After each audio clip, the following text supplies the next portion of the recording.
തിരുവനന്തപുരത്തു നിന്നും ഞെട്ടിക്കുന്ന ഒരു വാർത്തയാണ് വന്നത്. ഒരു സ്കൂൾ കുട്ടിയുടെ മരണവാർത്ത. വെറും മരണവാർത്തയല്ല, കനത്ത മാനസിക വിഷമവും സംഘർഷവും കാരണം ചെയ്ത ആത്മഹത്യ. തിരുവനന്തപുരം കാട്ടാക്കടയിലാണ് സംഭവം. കാട്ടാക്കടയിലെ സ്കൂളിൽ +1 വിദ്യാർത്ഥിയെ തൂങ്ങി മരിച്ച നിലയിൽ കണ്ടെത്തിയിരിക്കുന്നു. ഇതോടെ സ്കൂളിനുമേൽ ഗുരുതര ആരോപണമാണ് ഉയരുന്നത്. കുറ്റിച്ചൽ ഹയർ സെക്കൻഡറി സ്കൂളിലെ +1 വിദ്യാർത്ഥിയായ ബെൻസൺ എബ്രഹാമാണ് മരിച്ചത്.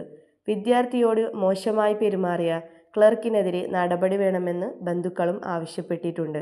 സ്കൂളിലെ പ്രൊജക്റ്റ് കൃത്യസമയത്ത് വെക്കാൻ കഴിയാതിരുന്നതും ഇതിനെ ചൊല്ലിയുണ്ടായ പ്രശ്നവുമാണ് ആത്മഹത്യയിലേക്ക് നയിച്ചത്. വെള്ളിയാഴ്ച വൈകിട്ട് ബെൻസൺ വീട്ടിലുണ്ടായിരുന്നു. തുടർന്ന് കാണാതാവുകയും ചെയ്തു. വീട്ടുകാർ അന്വേഷിച്ചെങ്കിലും കണ്ടെത്താനായില്ല. ശനിയാഴ്ച രാവിലെയാണ് കുട്ടിയെ മരിച്ച നിലയിൽ കണ്ടെത്തിയത്. പ്രൊജക്റ്റ് വെക്കേണ്ട ദിവസമായിട്ടും വെക്കാൻ കഴിഞ്ഞില്ല. തുടർന്ന് ക്ലർക്കുമായി വാക്കുതർക്കം ആവുന്നു. പിന്നീട് പ്രിൻസിപ്പലിന്റെ മുറിയിൽ നിന്നും കാര്യം രക്ഷിതാവിനെ അറിയിച്ചു. ഈ സംഭവം ബെൻസന് മാനസിക സംഘർഷം ഉണ്ടാക്കുകയും തുടർന്ന് ആത്മഹത്യയിലേക്ക് നയിക്കുകയും ചെയ്തു. ഇതിന്റെ ഭാഗമായി പ്രിൻസിപ്പലിനെ ചോദ്യം ചെയ്തു. ഓഫീസിൽ സംഭവിച്ചത് എന്താണെന്ന് തനിക്കറിയില്ലെന്നും ക്ലർക്കുമായി തർക്കമുണ്ടായെന്നും കുട്ടി തന്നോട് പരാതി പറഞ്ഞെന്നും പ്രിൻസിപ്പൽ പറഞ്ഞു.